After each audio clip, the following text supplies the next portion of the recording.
Le syndicat national des enseignants en langue arabe membre du G7 tey ñu ñëwoon fii ci Thiès di def suñu benn AG ci parmi 10 AG yi ñu war a def au niveau national man ñu dénkoon ma Thiès ak Fatick démb laa dem Fatick tey ma ñëw Thiès pour ñu daje ak suñu camarades enseignants yi nga xam ne ñi ngi ci région de Thiès pour wax leen fi ñu toll ak gouvernement bi ci suñu négociation mais wax leen indil leen ci chiffre net proposition yi nga xam ne gouvernement bi def na ko ci suñu revendication ci li ñuy tuddee système de rémunération fi ñu toll ak ñoom nag mooy jox nañu ay montants yoo xam ne ñoom ni ñu ko waxee mooy imposer leen indemnité yooyu aussi ak ay montants yoo xam ne bi ñu joxee ay tontu xaw nañoo jege ñun fi nga xam ne foofu lañ doon xaar donc ak yeneen tomb yu bëree bëri yoo xam ne war nañu amante ak ñoom beneen daje alxames muy suba pour ñu xool lan la ñuy def ak ñoom léegi nag comme dañu war a dem ak gouvernement bi suba samedi di alxames bi pour li ñuy indilaat lu bees ci observation yi nga xam ne ñun defoon nañ ko est-ce que dañuy signer wala est-ce que duñu signer loolu la ñu ñëwoon tey waxtaan ko ak base bi pour ñu wax ñu seen xalaat bu dee dañuy taxaw nañ ñu wax lan moo tax ñu war a taxaw bu dee dañuy continuer aussi nañ ñu wax lan moo tax ñu war a continuer ak kañ la ñuy war a taxaw ak naka la ñuy taxawee. ñoom dañu bëgg a wéyal grève bi de lu tax. waaw bu ñu bëggee wéyal grève bi aussi il faut ñu wax ñu buñ koy wéyal dañ koy wéyal ba kañ ak dañ koy wéyal ak nan la ñuy war a taxawee bu ñu waree taxaw ëllëg parce que xeex aussi lu mu yàgg ci jeex lay nekk lu mu yàgg day jeex day mujjee ci table de négociation donc ñun ay ndaw lañu ñoom ñoo ñu yebaloon xeex nañu ba egsi indi nañ leen li nga xam ne moom la ñu proposé dañ leen di déglu ñoom ñuy wax après lan la ñuy def bu dee dañoo bëgg ñu taxaw dañuy taxaw mais bu dee dañoo bëgg ñu continuer dañuy continuer mais nañu xam ne taxaw bi mën na am ay conséquences continuer bi aussi mën na am ay conséquences mais lépp rek nañu àndandoo ñun ñëpp ñu assumer. mars ak mai bi ngeen di wax ni war naa am. waaw mars non maanaam li ci wóor ñu wax ñu ko gouvernement yi wax ñu ko ci table de négociation bi mooy ñoom pare nañu pour fay moitié bi non 60% yi pare nañu pour fay ko ci salaire mois de mai 2022 moom 40% yi ñu pare nañu pour fay ko ci salaire janvier 2023 loolu aussi mu wuute ak li ñu njëkkoon a wax li ñu njëkkoon wax mooy juillet 2022 ak juillet 2022 50% mais li ñu mujj wax mooy 60% mois de mai salaire mois de mai 2022 et les 40% moom ci salaire mois de janvier 2023 ñu ne li ko indi nag mooy loi de finances rectificative mooy LFR bi nga xam ne taxes yi li mu leen maye mooy ñu ngi ko mën a def au mois de juin mais bi ñu génnee ñoom woo président de la République mu wax ak ñoom ci leen wax ne nañ ko jéem a xëcc moom bu jëree mu def décret sax moom mu def décret pour ñu xëcc moomu LFR boobu au mois de mars ak avril pour ñu mën ko fay au mois de mai. mais est-ce que ngeen aussi xam ngeen lu yenu maanaam ndax fi ngeen toll bu ngeen waxee rek seen apulaay taala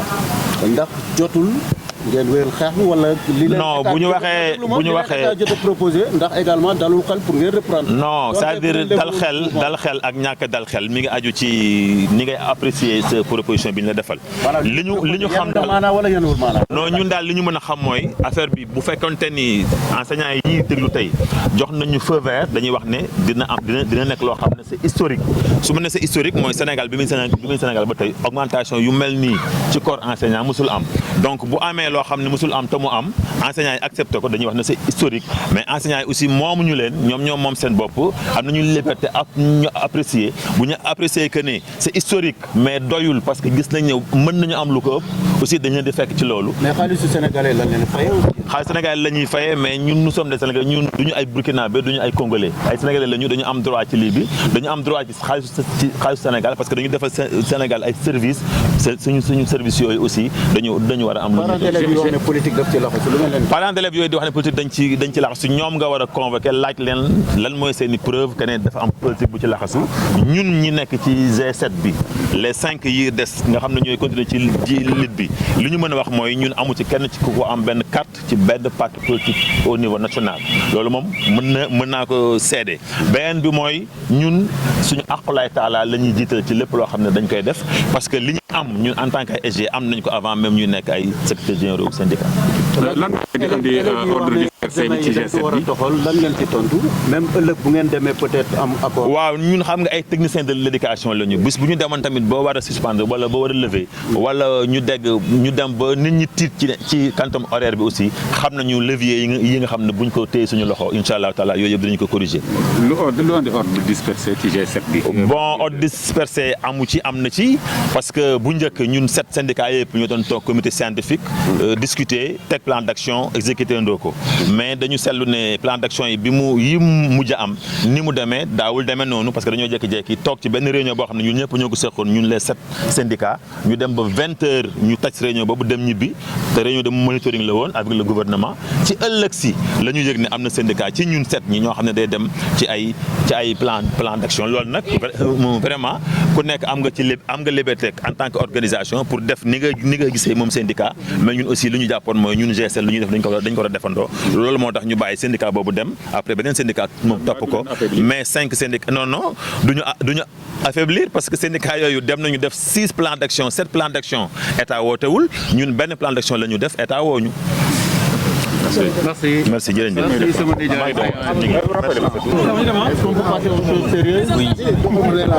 C'est monsieur Hassan Sadio Bokoum, secrétaire chargé des revendications du syndicat des enseignants libres du Sénégal CELS et coordonnateur du comité scientifique du groupe des 5 syndicats du G7.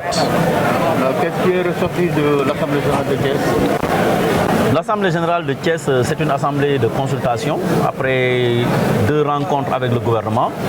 Nous sommes venus rencontrer la base pour recueillir les avis de la base, pour recueillir les orientations de la base, mais aussi recueillir les niveaux et les modalités sur lesquels nous devrions travailler sur les propositions du gouvernement.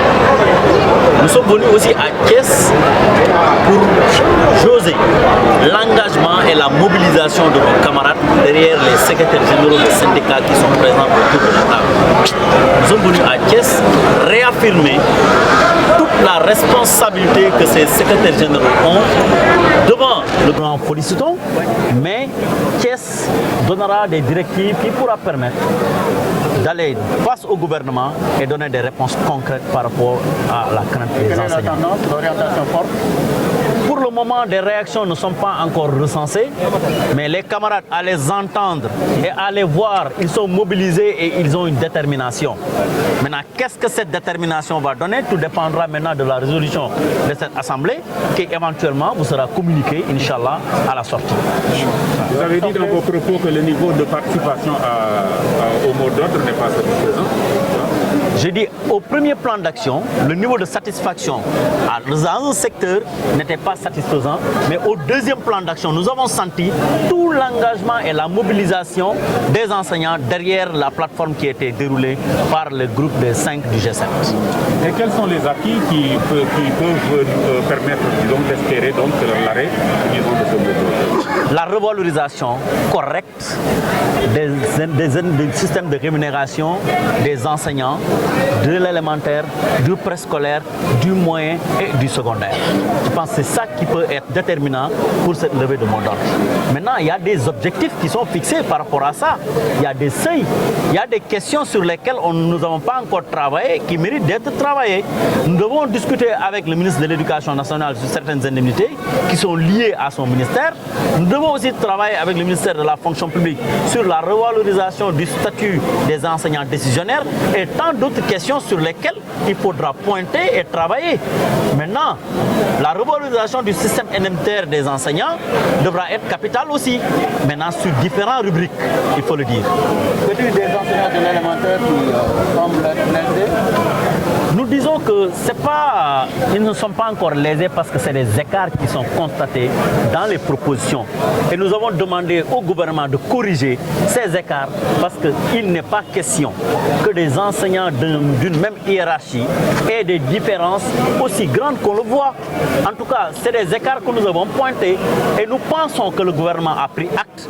Et dans les prochaines propositions, ils devront nous faire des propositions qui seront dans l'égalité, mais aussi dans un équilibre qui pourra permettre aux enseignants de se voir dans les propositions. Répondre à certains parents d'élèves qui politiser le mouvement. C'est leur souci. Chacun a son rôle. En tout cas, nous sommes des syndicalistes. Nous avons notre rôle à jouer. On ne peut pas dire que tous les syndicalistes ne sont pas des politiques. Je pense que la liberté de s'engager politiquement, on ne peut pas le nier à quelqu'un. En tout cas, nous, tout ce que nous faisons, ce n'est ni lié à un objectif politique, ce n'est ni lié à un agenda politique. En tout cas, nous avons des objectifs pour la revalorisation de la fonction enseignante et nous allons dérouler pour obtenir ces objectifs. Une fois on a continué demain, est-ce que vous réfléchissez sinon comment sera la fin de le reste de l'année? En tout cas, toute toutes les hypothèses qui seront présentes, nous nous sommes préparés à ça et nous nous attendons à ce qu'il y ait des satisfactions par rapport à ce que veulent les enseignants. Les menaces de fonction, C'est normal. C'est normal qu'un enseignant qui ne travaille pas ne perçoit pas son salaire. Nous sommes d'accord là-dessus. La législation a déjà dit ce qu'il a dit. Maintenant, c'est à la responsabilité d'assumer. Tout à l'heure dans votre discours, vous avez salué l'arrêté qui est sorti par rapport au corps PCMG. Et c'est-à-dire le problème des enseignants de PC est réglé, le renforcement des MEPS et tout ça? Ça reste un peu parce qu'il faudrait aussi, il y a des modalités sur lesquelles il faudrait travailler pour que les gens puissent aussi aller directement dans ça. Une partie est réglée, mais l'autre partie n'est pas encore réglée. Quelle partie? Donc pour le moment, pour les enseignants qui ont déjà subi leur formation et qui attendaient que l'arrêté pour déposer leur dossier de reclassement c'est réglé, mais pour les autres qui doivent aller à la formation aussi, ce n'est pas encore réglé parce qu'il faudrait qu'ils aillent en formation. Merci beaucoup. C'est bon, hein? Matar.